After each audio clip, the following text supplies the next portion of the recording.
Hi everyone, today we're going to take an in-depth look at the phenomenology of the INFJ, but the basic phenomenology, okay?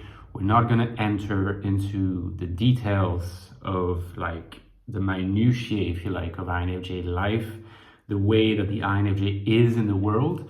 We need to lay out the basics, we need to lay out the groundwork, and that in itself can take a bit of time. And I think we need to ensure that we are on the same page and that we understand what's going on. And, for you, part of what I will be saying will be something kind of familiar already, but I'm going to try to bring a little bit more coherence and string the concepts together. Right? Concepts that I have been deploying in both of these books, The Infinite Soul and The Ecstatic Soul. Both books are dedicated to the INFJ primarily. Okay, so what do you need to understand fundamentally about the basic of INFJ experience of the world? Well, probably the most important concept in some ways is alienation.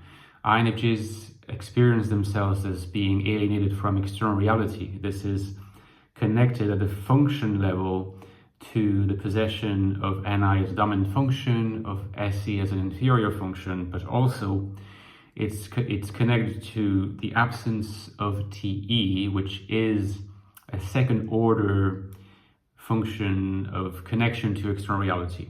INFJs are connected to external reality through FE primarily, which is a social function, and intersubjective function, meaning that you experience as an INFJ difficulty with becoming convinced at a deep existential level of the concreteness, the reality, and the reliability of the external world.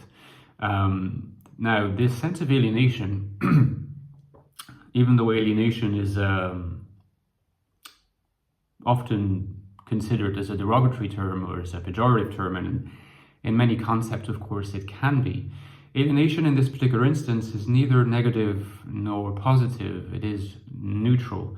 Alienation is something that INFJs live with. It's something that defines their experience, also their strengths and their uniqueness and their challenges and their struggles as well. It's true, it's a complex concept.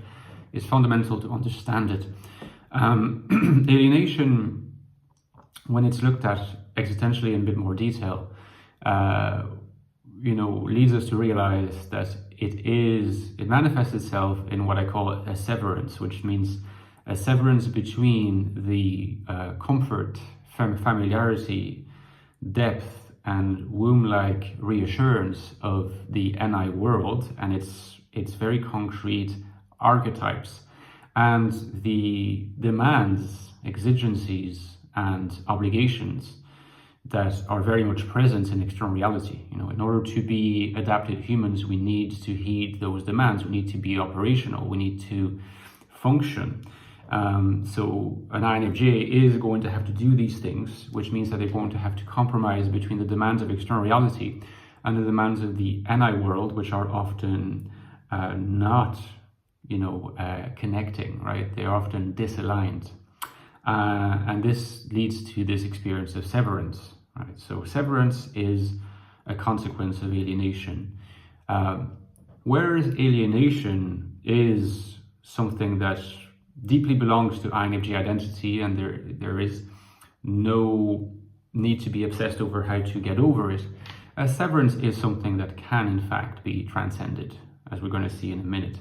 So severance, components of severance is the sense of distance from external reality that INFJs experience, and haziness in social relationships, right? The difficulty that INFJs experience, again, at deep existential level, with conceptualizing other people as full-blown subjects. Right? And I go into a lot of the detail of that in The Ecstatic Soul if you're interested to explore further. So again, severance entails haziness and distance. Right? So you have basic level alienation, severance, haziness, and distance. Now, these are very primordial existential conditions that INFJs have to reckon with. They deeply influence the choices that INFJs are going to make to cope with that particular framework that defines in many ways who they are and how they operate.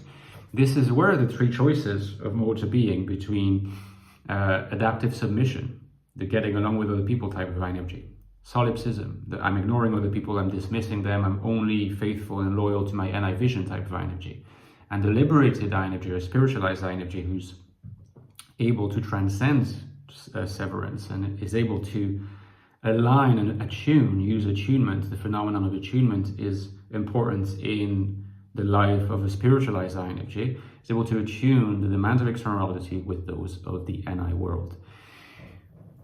All those modes of being at some level, right, which I explore in depth in The Infinite Soul, which is the sequel to The Ecstatic Soul.